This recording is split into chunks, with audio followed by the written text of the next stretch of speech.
So, good morning, Merry Christmas.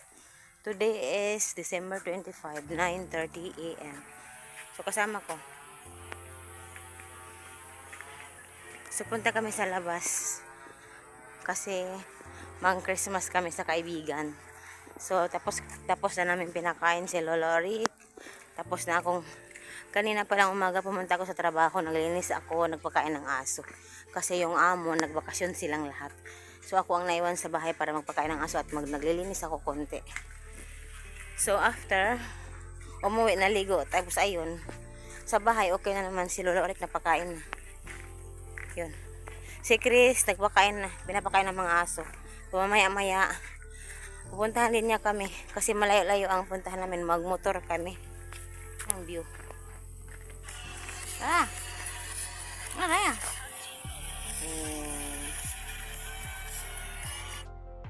So, si Chris ang tagal-tagal kaya naglakad-lakad kami, sobrang init. So, may nasalubong kaming mga bata at nanghingi ng pamasko. So, binigyan namin ng 10 peso. 10 peso no nak. Ayan, 10 peso binigyan.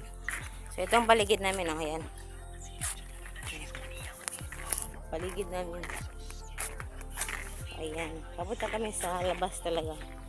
Init talaga kasi walang puno dito banda. Sa amin, mapuno. Nak! Nak!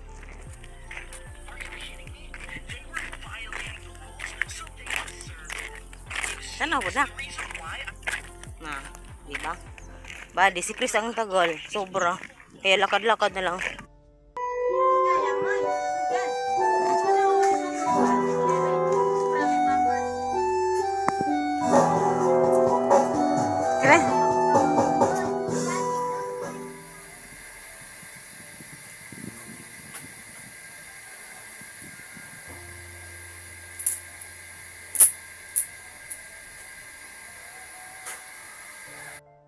So, ayan. Nandito ako sa work, trabaho guys. 25, wala naman akong ginagawa sa bahay. Kaya dito ako ano, yan. Magtutupi at maglalaba ng konti. Konti lang talaga, lalabahan ko na lang. Para bukas, punta ako dito, magpakain lang ng mga aso. Yan ang mga pinapakain ko. Ang cute. Yan. Yan. Doon sa loob yung isa. Sila ang mga pinapakain ko. Tapos, mayroon pang isa sa kulungan doon. Hey, Vance. So, ayan. At, ayun. Pagawin ko na ngayon kasi wala man akong ginagawa sa bahay. Para bukas, wala akong gagawin. Magpapakain lang ng aso. So, ayan lang. Start na ako, guys. Ayan, mamaya ulit. So, ayan, for 26 na. At naglalaba pa rin ako. May ano pa ako. Tatlong salang. So, inaantok na ako kasi kagabi natulog ako 2 o'clock. Nagising ng alas 6. So, ayan.